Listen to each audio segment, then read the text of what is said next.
안녕하세요 여러분. 지금 컵 안에 들어있는 음료수가 정말 시원해 보이시죠? 여름에 시원한 음료수를 마실 때 컵에 물방울이 생겨서 보기만 해도 시원한데요.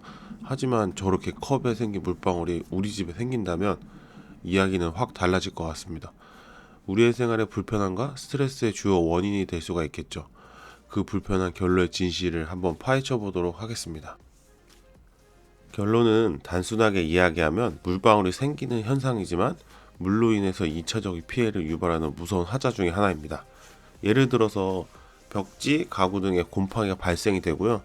또한 마루가 변색이 되고 이 밖에도 다양한 피해들이 다수 발생한다는 점에서 정말 화가 나는 현상인 거죠. 그렇다면 왜 결로가 생기는지 한번 알아보도록 하겠습니다. 결로를 좀 비유하자면 우리 몸에서 땀이 나듯이 우리 공간에서 땀이 나는 현상이라고 보시면 되겠습니다. 비유가 굉장히 적절한 것 같은데요. 이 뭔 개소리야! 사전적인 의미로 이야기를 하면 수증기를 포함한 대기의 온도가 이슬점 이하로 떨어지면 대기가 갖고 있던 수분이 물체 표면에 막 맺히는 현상이다 라고 이야기를 하고 있습니다. 사전적인 의미로 아는 것도 좋지만 머릿속에 딱 들어갈 수 있도록 쉽게 한번 이야기를 해보도록 하겠습니다. 결로가 왜 생기는지 정확히 알려고 하면 포화 수증기량과 상대 습도에 대해서 알아봐야 됩니다. 갑자기 어려운 용어라고 생각이 드실 수도 있겠지만 비유를 한번 해보도록 하겠습니다. 예를 들어 포화 수증기량이 컵이라고 가정을 하고 상대 습도는 컵 안에 들어있는 물이라고 하도록 하겠습니다. 온도가 20도인 컵의 용량은 10리터고 온도가 10도인 컵의 용량은 5리터라고 가정을 하면 온도가 20도인 컵에 7리터의 물을 부어놓고 온도가 10도인 컵에다가 물을 다 부어줬어요. 근데 그러다 이야기를 하다 보니까는 다 따른지도 모르고 그냥 다 부어버린 거죠 이제. 그러면은 5리터는 담기고 2리터는 쏟아지겠죠. 그 쏟아진 물이 바로 결로수입니다. 이처럼 온도가 높을수록 포화 수증기량은 증가를 하게 되는데요. 여기서 포함하고 있는 대기의 습도를 상대 습도라고 합니다. 우리 공간에서 온도 변화가 생기는 창문이나 방의 천정, 모서리 같은 곳에서 결로가 생기는 이유겠죠. 그렇다면 결로가 무엇인지를 알았으니까 결로에 대한 전략을 함께 생각해 보시죠. 첫 번째로는 우리 집의 습도 관리입니다. 왜 습도 관리를 첫 번째로 선택을 하였을까요? 바로 가장 적은 비용으로 쉽게 확인할 수 있고 공간을 쾌적하게 만드는 요소이기 때문에 맨 처음에 말씀을 드리려고 합니다.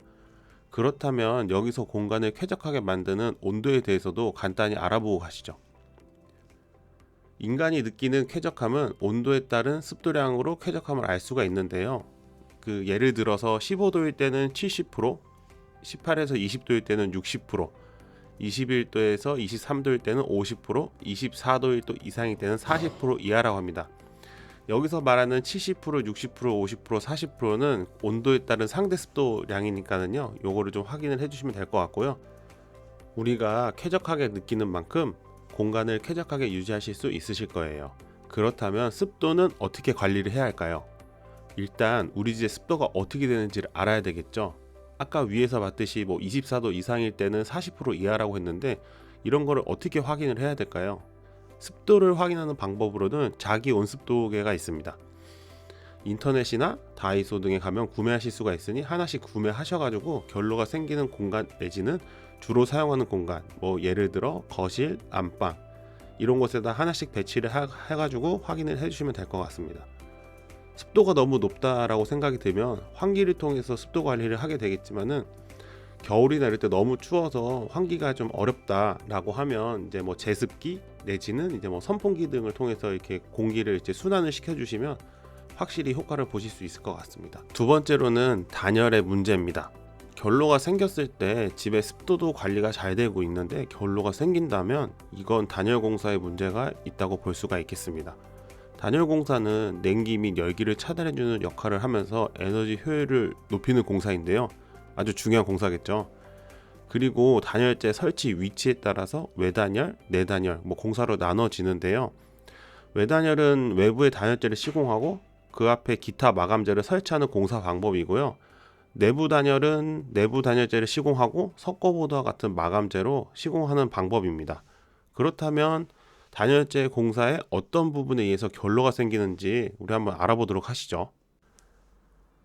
결로가 생기는 부분에 이제 단열 결손이 발생하는 경우가 있는데요. 단열재 누락, 그리고 단열재 수축, 단열재 틈이 발생하는 거에 의해서 생기는 결로는 콜드 브릿지라는 현상에 의해서 생기는데요. 콜드 브릿지는 한국말 그대로 얘기를 하면 냉교 현상이라고 합니다. 단열재와 단열재가 만나는 곳에 틈이 발생을 하게 되는데 그 부분으로 냉기가 들어오고 해당 마감재가 차가워지면서 결로가 발생하는 현상이고요. 정말 미세한 부분에 틈이 발생이 되면 이렇게 결로가 생길 수가 있습니다. 해당되는 부분이 창문 주변 또는 다용도실, 주방 쪽, 아파트로 따지면 외벽면 쪽에 있는 구간들 특정할 수는 없어요. 우리가 생기는 걸 보면서 의심을 해볼 수 있는 거죠. 그리고 이제 창문과 같은 경우에는 이제 창문 밑에 풍지판이라고 있는데 이게 창문과 창문 사이에 바람이 들어오는 거를 막아주는 역할을 하거든요. 근데 지금 요 부분이 이제 풍지판이 다른 쪽에 가 있다거나 이러면 이제 바람이 들어와서 이제 그쪽에 결로가 생기는 경우가 있을 수 있으니까 우리가 창문에 이제 결로가 생긴다고 하면 그런 부분을 한번 좀 의심을 해보시면 좋을 것 같습니다. 이거 말고도 되게 여러 가지 원인에 의해서 막 다 생기는데 이걸 하나하나 다 말하다 보면은 너무 많으니까는요. 혹시 좀 궁금하시거나 좀 이상하다라고 생각하시는 거 있으시면 댓글로 남겨주시면 제가 한번 찬찬히 고민해보고 말씀을 드려보도록 할게요. 근데 저도 정확하게 가서 보는 게 아니라서 딱 찝지는 못하지만 그래도 대충 요렇게 요거 때문에 그렇겠구나 라고 하는 거 정도는 말씀을 드릴 수도 있을 것 같습니다. 자, 그럼 단열재를 셀프로 시공하거나 인테리어 시공 시 내가 주의 깊게 봐야 하는 사항에 대해서 한번 이야기를 해보도록 할게요. 어떻게 보면 관리 포인트가 되겠죠. 네, 그러면 이제 처음에 단열재를 이제 뭘 선택을 하냐, 단열재 두께는 뭘로 하냐라고 이제 고민을 많이 하실 수가 있는데, 보통 단열재 두께는 그 건축물의 에너지 절약 설계 기준을 적용을 받고 있어요. 그 내용을 보면 지역별로, 부위별로, 단열재 등급별로 허용 두께 이상을 설치 또는 구성 재료의 열 전도율 값으로 열 관리율 값이 부위별 열 관리율 기준을 만족하는 경우 두 개 중에 하나인데요. 읽어봐도 좀 어렵고 복잡합니다. 하지만 우리가 두께를 알기 위해서는 딱 두 가지만 알면 알 수가 있어요. 그게 열 전도율과 열 관리율 값입니다. 그러면 열 전도율이 뭐고 열 관리율이 뭐냐라고 하실 수가 있는데, 잘 들어보세요. 열 전도율은 열이 한쪽에서 다른 쪽으로 전달되는 정도의 차이를 말하는 거고요. 열 관리율은 간단하게 열이 전달되는 열의 양이라고 생각하시면 될 것 같습니다. 우리나라의 에너지 절약 설계 기준을 총 4지역으로 나누고 있는데요. 중부 1, 중부 2, 남부, 제주도 이렇게 나뉘고 있습니다. 지역마다의 열 관리율 값이 있고 그거가 이하가 돼야 된다고 이제 정하고 있거든요.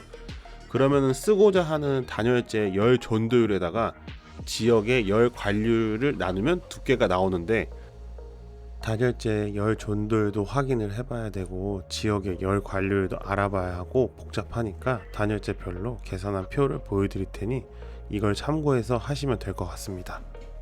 그러면 이제 단열재 두께를 알았으니까 그 다음 뭡니까? 이제 시공을 해야 되는 걸 알아야 되잖아요.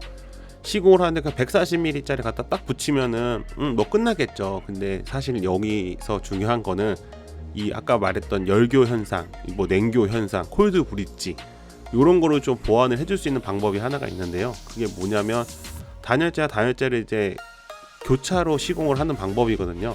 단열재가 붙고 단열재가 붙고 그 위에 단열재 붙는데 이 만나는 조인트 부분에다가 단열재를 시공을 하는 겁니다. 그래서 우리 이렇게 블럭 같은 거 할 때, 레고 같은 거 할 때 보면은 이렇게 교차로 이렇게 껴서 하잖아요. 그래서 연결해 주는 것처럼 그렇게 시공을 하시는 게 굉장히 좋은 방법 중에 하나예요. 왜냐하면 단열재가 안쪽에 어쨌든 수축을 할 수가 있거든요. 수축을 하게 되면 틈이 발생이 되는데 그 앞에 또 다시 단열재가 있어주면 또 그만큼 또 방어를 해줄 수가 있잖아요. 그래서 그런 식으로 설치를 하시는 게 굉장히 좋은 방법 중에 하나라고 보시면 될 것 같습니다.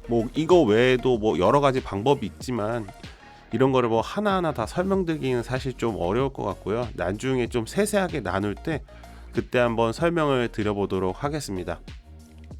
자, 그러면 오늘 결로 원인부터 단열재 시공하는 것까지 한번 다 알아봤는데요. 그 추가로 좀 더 궁금하신 거가 있으시거나 그러시면 댓글로 문의를 해주시면 제가 성심성의껏 답변을 해드리도록 할게요. 그러면 오늘의 결론은 여기서 마치고 다음은 좀 더 새로운 걸로 좀 만나도록 하겠습니다.